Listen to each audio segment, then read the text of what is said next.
Happy Pokemon Day, Ginger Cornets! Can you believe the franchise is already 25 years old? I mean, that's older than me, and I have a fake ID that says I'm almost 3. I keep it on me in case I want an excuse not to see an R-rated movie. So for this totally official holiday, I'll be counting down my top 10 favorite episodes. My only rule is no arcs or multi-part episodes. These could be their own video entirely, not to mention they're often talked about a lot, so I want to bring in some new faces. But I won't waste any more time, here's my top 10 all-time favorite Pokemon episodes. Pulling out the Pokemon Base Pepper. From a concept as simple as the characters playing baseball, this episode is likely the craziest Pokemon has ever gotten. From Ash and Kiawe using Z-moves on the field, to Team Rocket joining in just so Jessie can get an autograph, to Meowth's ridiculous Rocky-esque backstory, this episode doesn't slow down for a second, not to mention all the great reaction images it gave us. Electric Shock Showdown. Here we see Ash and Co. finally arrive in Vermilion City, with Ash planning on defeating Lieutenant Surge and earning his 3rd Kanto Gym badge. Things take a turn, however, when Surge's Raichu is able to completely overpower Pikachu. After Ash receives a Thunderstone, Pikachu has to decide if it wants to evolve or try to beat Raichu the way it is. Ultimately, Pikachu refuses to evolve, and Ash is able to utilize Pikachu's advantage in speed to win in the end. There's a few things I love about this. For one, this was the first badge Ash won legitimately. No pity shown here. During the battle, Ash also had Pikachu use its tail to neutralize Raichu's electricity, one of the first uses of his now signature crazy strategies. Pokemon Journeys has hinted at a possible rematch between Ash and Surge, and personally, I can't wait. Pika and Goliath. This Diamond and Pearl episode is sort of a successor to Electric Shock Showdown. Ash and Pikachu have to battle an electric-type expert named Sho, who fights alongside yet another powerful Raichu. And while Pikachu has the advantage in speed, it doesn't have the strength to overcome Raichu's Hyper Beam, and ends up losing pretty hard. This basically puts Pikachu in a comatose state, but despite feeling like the lowest of the low, Pikachu is able to recover, and decides to train even harder than ever. We also find out that Ash had been keeping the Thunderstone all this time, in case Pikachu ever wanted to evolve, but once again, Pikachu refuses. And in the end, Ash and Pikachu are able to use their training to finally defeat Sho and Raichu. Oh, and Paul was also there for some reason.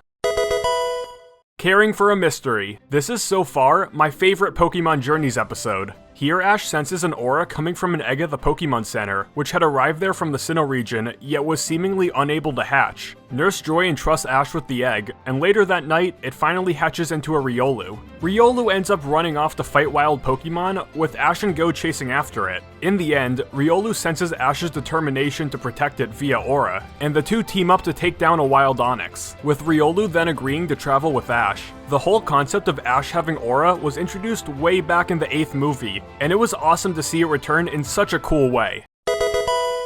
Go West, young Meowth. I know I talked about this in the top 5 saddest Pokemon episodes, but I absolutely love how melancholic yet goofy this episode is. Our heroes are invited to a movie premiere in Hollywood. Yeah, don't think about it too hard. But it turns out, Meowth had a dark past with the now rundown area they go to. Meowth had traveled to Hollywood many years ago in search of a better life. I mean, it makes sense, these people were literally trying to lynch him. He then joins up with a gang of alley Meowth, and they kinda remind me of that one cat gang from the 1992 Tom and Jerry movie. Anyone else remember that? The one where they talk? Ironically, however, Meowth then decides that he wants to learn to talk in order to impress a female Meowth named Meowsy, whose trainer looks like this.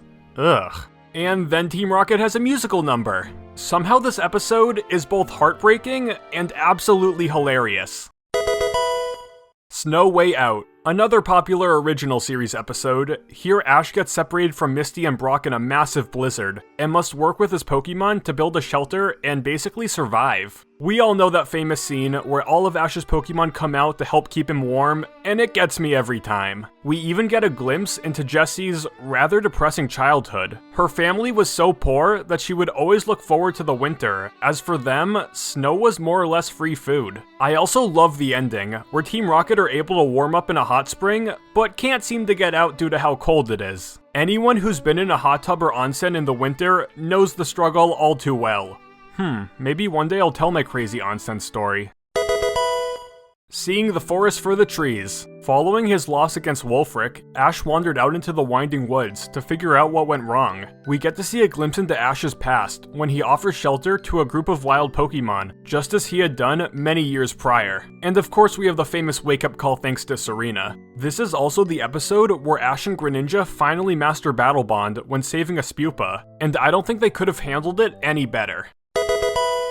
Where no Togepi has gone before. This episode is just wow. It starts off standard enough, with Team Rocket trapping Ash & Co. in an attempt to capture Pikachu, but it turns out that an evil Togepi is nearby. Yes, you heard me right, there is an evil Togepi in this episode, and it is awesome. After using Substitute to trick Ash and Team Rocket, Togepi uses a track to more or less enslave Pikachu, Piplup, Meowth, and Croagunk. Not yet Mega though, cause apparently it's female. Togepi commands its slaves to, get this, hijack the rocket Team Rocket bought in order to live up to their name, and fly it to the edge of the universe. Luckily, our heroes in Team Rocket were able to get on board in time, and Happiny and Togepi have a baby standoff. But right when you think it can't get any crazier, Rayquaza appears and fires a Hyper Beam at the rocket, causing it to plummet toward Earth. Luckily James, who poses like Gendo from Evangelion, knows how to fix a rocket, as his rich parents had bought him one for his 10th birthday. In the end, they make it back down to Earth, and Togepi once again tries to kill them all in an explosion. You know what? I take it back. The baseball episode has got nothing on this.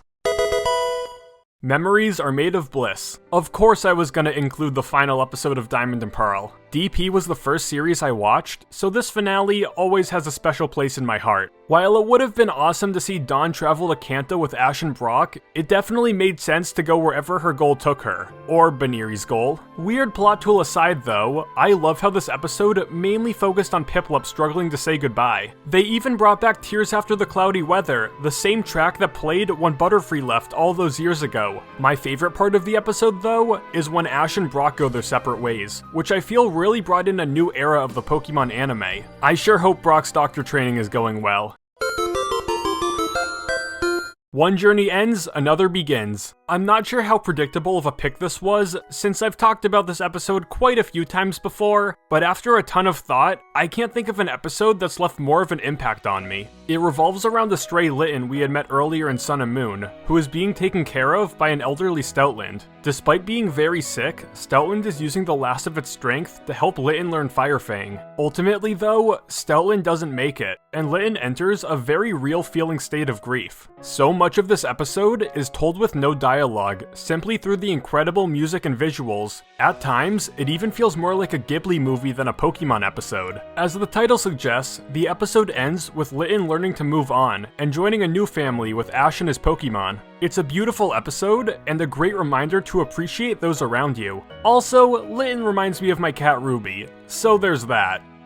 With 24 seasons and counting, the Pokemon anime has given us some truly fantastic episodes. Sorry if your favorite didn't make the cut. I mean, this list did contain less than 1% of total episodes, but I'd love to see what your favorites are down in the comments. Thank you so much for watching. Remember to like and subscribe if you enjoyed. It helps me out more than you think. And I hope you all have an amazing Pokemon day.